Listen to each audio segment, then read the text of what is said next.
So, could you tell me a little bit about how it was growing up in Cuba and how you came to move to the States? First of all, the Cuban experience is not standard, so it depends on what social class you grew up in. In Cuba, there are like the social classes of a communist country are different than those in a democracy. So we have the families of the ruling class at the top. Then we have people who have like positions with the government where they can basically divert funds, and then we have people who receive money from their families outside, and then everyone else. So the vast majority of people are poor, but those in those social classes are like a little bit better off. Now, my family didn't belong to any of those classes, which means that my parents had to work a lot. What did your parents do? They were professors. My father was a musician and professor of music history, and my mom was a professor of environmental law. And what was their experience like working in academia? Was there a prejudice against people, the intelligentsia?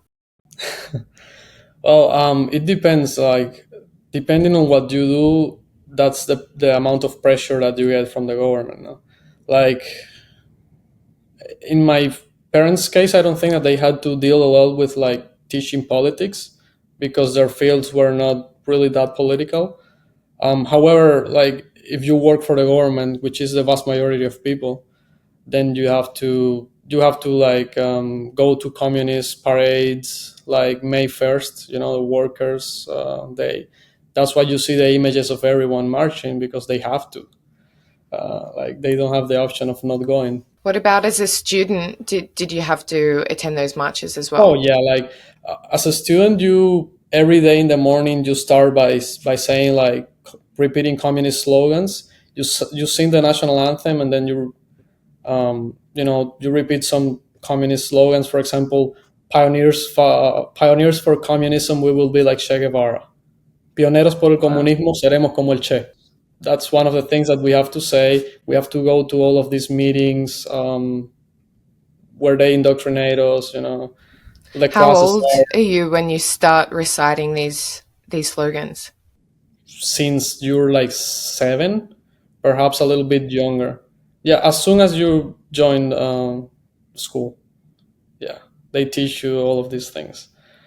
Um, yeah, I mean, at the end, like I think my generation didn't even take it seriously. I think my parents' generation was a lot more serious, but my generation was like already okay, like yeah, we're doing this, but none of us believe what we're saying, and that's a change that was very interesting that happened in Cuba after the 90s, after the collapse of the Soviet Union. Like my generation grew up with a lot of like American influence, and that was not the case with my parents, which were like influenced by Soviets.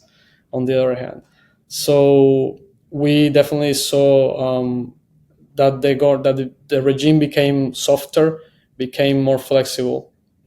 Still, they killed people from time to time, like when very important leaders of the opposition they became too popular, then they killed them, like what's his name, Osvaldo Paya. So people like Osvaldo Paya, he was killed in a car accident, and now his daughter is a big like Cuban activist for freedom. Yeah, but things like that. But still, overall, it was more flexible with my generation. The kind of political indoctrination. Still, we had to sign letters condemning the U.S. embargo, like supporting Maduro. Like we had to sign all of these things, like putting our names down as if we were like in favor of these things. And basically, it was all like it was just the teachers coming to our classrooms and saying, "Hey, you have to do this. You have no option." Did the teachers believe it, do you think? Or I think some of them did, but some others were simply like, "Hey, this is my job, and I don't even like agree with this, but I have to do this because then like my family has to eat, you know." So everything in Cuba is like that at this point. so so growing up, were you aware that you were living under a dictatorship? Well, not really. At first, I think that's a process, and it also depends on what family what family you grow up in, or what kind of family. Because for other people, maybe that's like, they grow up and they talk to other adults, etc.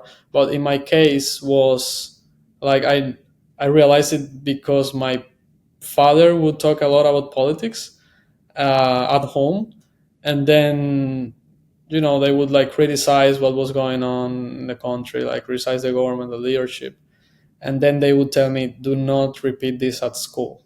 And that's also something that makes you realize that you live in a dictatorship. The fact that you have to be careful as a kid of the things you say at school. um, in I had other friends who grew up in communist families. There were not many, honestly, but a few of them, they, by talking to me, by just seeing how bad the country was, like they realized, um, what was going on. But like, you grow up and you see the scarcity, you see the lack of freedom, and then you say, yeah, sure, you see that the And you, president has been the same forever. but what's your reference point? Like, what do you have to compare it to know that it's not normal? um I think just the fact that since you like, when you are growing up in Cuba, you are constantly hearing of people that are leaving the country, and then you start thinking like, why are they leaving? And then you also hear that those people are making a lot of money outside the country, and that those people are sending money to their families inside the country. Then you say, okay, it's difficult to live.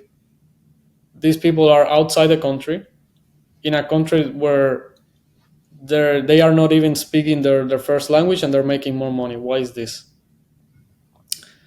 And there are many things like that. Culture too, the movies we see, everything is like showing a reality that is not ours.